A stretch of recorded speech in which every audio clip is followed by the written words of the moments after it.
আসসালামু আলাইকুম গাইস, কেমন আছেন সবাই?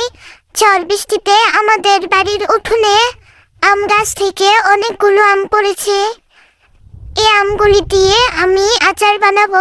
তো চলেন আমরা আচার বানানোর রেসিপিটা দেখে আসি। প্রথমত আমার আম্মু আমগুলি ঝুড়ি থেকে একটি থালিতে ঢাললো। তারপর সবগুলো পচা ফাটা আম বেছে আলাদা করে ফেললো। আমি সকল আম সুন্দর করে খোসা ছাড়িয়ে মাঝখান দিয়ে কেটে নিলাম।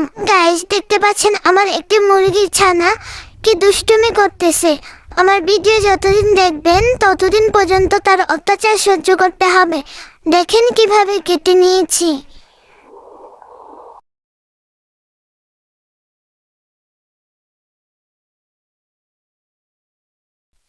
সবগুলি আম কাটা হলে আমার আম্মু আমাদের পুকুরে আমগুলি ধোয়ার জন্য নিয়ে যায়।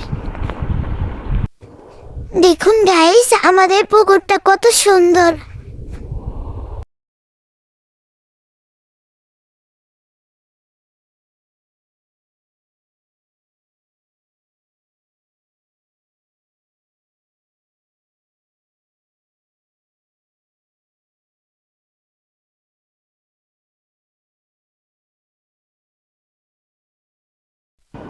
এখন আমগুলোর সাথে 1 চামচ রসুন বাটা, 1 চামচ মরিচ বাটা এবং 1 চামচ সরষে বাটা এড করে নিলাম।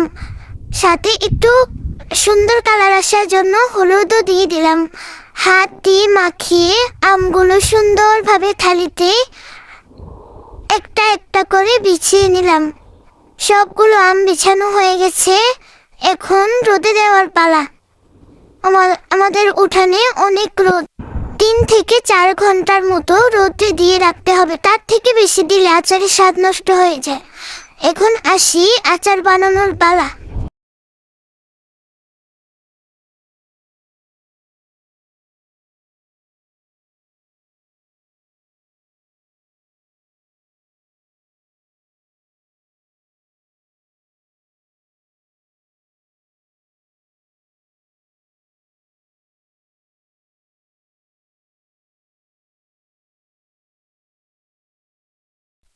প্রথমত চুলাতে আগুন জ্বালিয়ে কড়াই বসিয়ে দিতে হবে।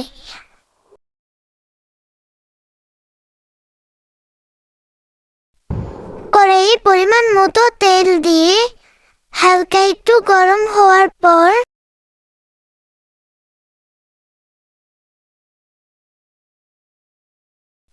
রসুন কুচি, শুকনো মরিচ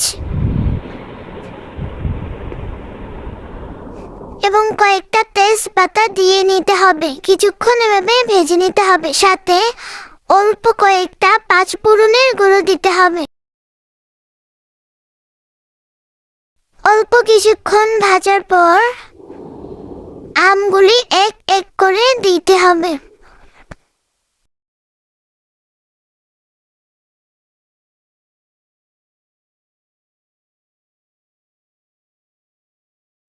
সবগুলি আম দেওয়ার পর এভাবে কিছুক্ষণ আমগুলোকে তেলের ভিতর নেড়ে ভেজে নিতে হবে।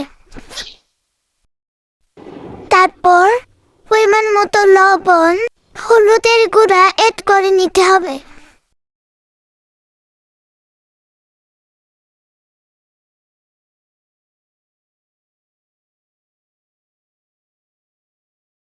ভালোভাবে ভেজে নিতে হবে যেন কড়াইয়ে আম লেগে না যায়।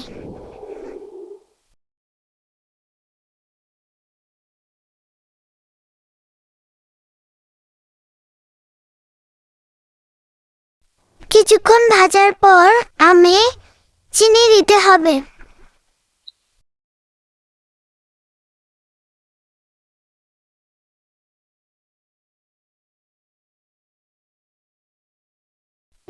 চিনি গলার পর এই সময়টাতে ভিনেগার ইউজ করতে পারবেন, তবে আমরা ভিনেগার ইউজ করছি না। আমাদের ঘরে 5 ফোড়ন গুঁড়ো করা ছিল, তাই 5 ফোড়ন অ্যাড করে দিলাম। এই তো হয়ে গেল আমাদের আচার। এভাবে খুব সহজে আচার দিয়ে ফেলতে পারবেন। আর আচার ঠান্ডা হওয়ার পর আপনারা কাচের বয়মে রেখে দীর্ঘদিন রাখতে পারবেন। সবাই ভালো থাকবেন।